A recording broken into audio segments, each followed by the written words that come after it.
السلام عليكم. النهاردة ان شاء الله هنعمل طاجن العكاوي بطريقة بسيطة جدا والنتيجة جميلة. تعالوا بقى نسمي الله ونشوف عملنا الجمال ده ازاي. ولو عجبكم الفيديو فضلا الاشتراك في القناة. معلقة سمنة على النار، ولما تسخن هضيف ليها بقى العكاوي.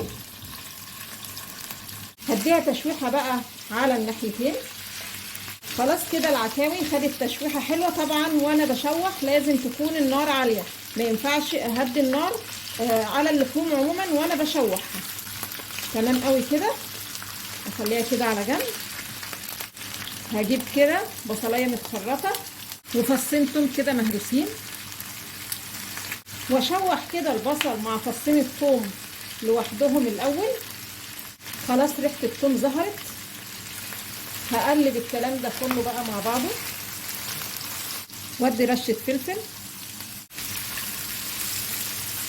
تمام قوي كده. خدت تشويحه كده مع البصل والثوم. عايزه اقول لكم ريحتها جميله جدا. بعد كده هضيف عصير طماطم. نقلتها بقى في حله عشان اعرف اغطيها الاول. يعني شوحتها في طاسه واسعه عشان اخد راحتي كده وانا بشوحها، عشان اتملك من التشويح. هضيف بقى معلقه صلصه، وبعدين هضيف شويه ميه. هنغطي بقى الحله. كل شويه نيجي نشوف كده العكاوي استوت ولا لسه. لو لسه ما استوتش نزودها ميه، بس حاجه بسيطه بحاجه بسيطه. انا مش عايزه الحله تبقى غرقانه ميه لاني انا مش عايزه شوربه. يعني بالتفاصيل ان شاء الله احنا مع بعض. العكاوي كده وصلت يعني اكتر من 3/4 سوا بشويه، يعني فاضل لها حاجه بسيطه وتكون مستويه تماما. طبعا هتكمل بقى سواها في الفرن. وزي ما انتم شايفين يعني مش مالين الحله كده ميه ومغرقينها شوربه، ولا هي مفلفله كده وما فيهاش شوربه. هظبط بس الاول الملح. تمام كده. هنقل بقى كل مكونات الحله كده في طاجن. نقلتها في الطاجن.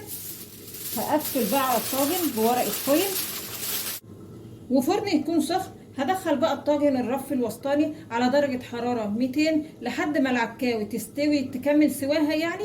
هشيل ورقه الفويل وبعدين هطفي الفرن واشغل الشوايه لوش الطاجن بس ياخد لون. خلاص الطاجن خرج من الفرن. هجيب شويه خضره كده على جنب نكسر بيها اللون.